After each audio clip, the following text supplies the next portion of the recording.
Pembahasan soal TVRI SMP, Rabu 4 November 2020. Pembangkit listrik tenaga mikrohidro. Belajar dari rumah. Program belajar dari rumah di TVRI hari ini untuk kelas SMP membahas tentang pembangkit listrik tenaga mikrohidro. Yuk kita cari tahu tentang pembangkit listrik tenaga mikrohidro sambil belajar dari rumah. Pembangkit listrik tenaga mikrohidro merupakan pembangkit listrik yang menggunakan air sebagai sumbernya dengan memanfaatkan ketinggian atau posisi air. Kondisi air yang berpotensi menjadi sumber energi listrik. Pada kondisi air yang memiliki kapasitas aliran dan ketinggian tertentu dari instalasi, semakin besar kapasitas dan ketinggian sumber air dari instalasi, maka energi listrik yang bisa dimanfaatkan semakin besar. Komponen dan cara kerja pembangkit listrik tenaga mikrohidro. Komponen yang digunakan dalam pembangkit listrik tenaga mikrohidro adalah bendungan pengalih yang berfungsi untuk mengalihkan aliran air dari sungai ke bak pengendap, saluran pembawa yang berfungsi untuk mengalirkan air dengan ketinggian yang konstan mengikuti kontur dari sisi bukit,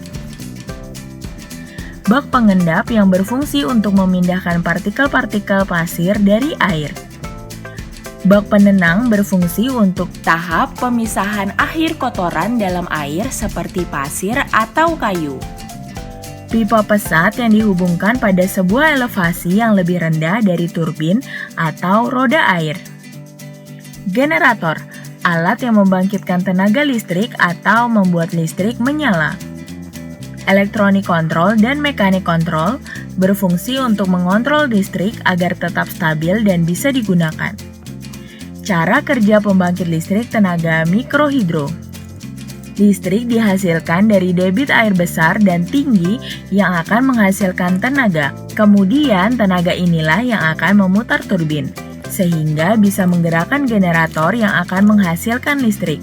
Namun listrik ini akan selalu dikontrol melalui mekanik dan elektronik kontrol supaya dapat stabil digunakan masyarakat. Keunggulan pembangkit listrik tenaga mikrohidro dan manfaatnya untuk kehidupan sehari-hari. Keunggulan pembangkit listrik tenaga mikrohidro adalah menghasilkan tenaga listrik tempat-tempat terpencil. Pembangkit listrik dapat beroperasi selama 24 jam. Selama memenuhi syarat, proses pembangunan PLT mikrohidro mudah. Penerapannya cukup mudah dan ramah lingkungan karena tidak menyebabkan polusi.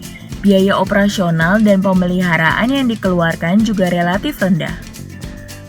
Pembangkit listrik tenaga mikrohidro ini bermanfaat untuk memenuhi kebutuhan listrik masyarakat yang tinggal di daerah terpencil dan masih belum mendapatkan pasokan listrik dari PLN, sehingga masyarakat yang ada di daerah terpencil bisa tetap menikmati listrik dalam kehidupan sehari-hari, seperti pencahayaan atau lampu dalam mengerjakan pekerjaan atau tugas sekolah, menyalakan televisi sebagai salah satu sumber hiburan di rumah, dan masih banyak lagi.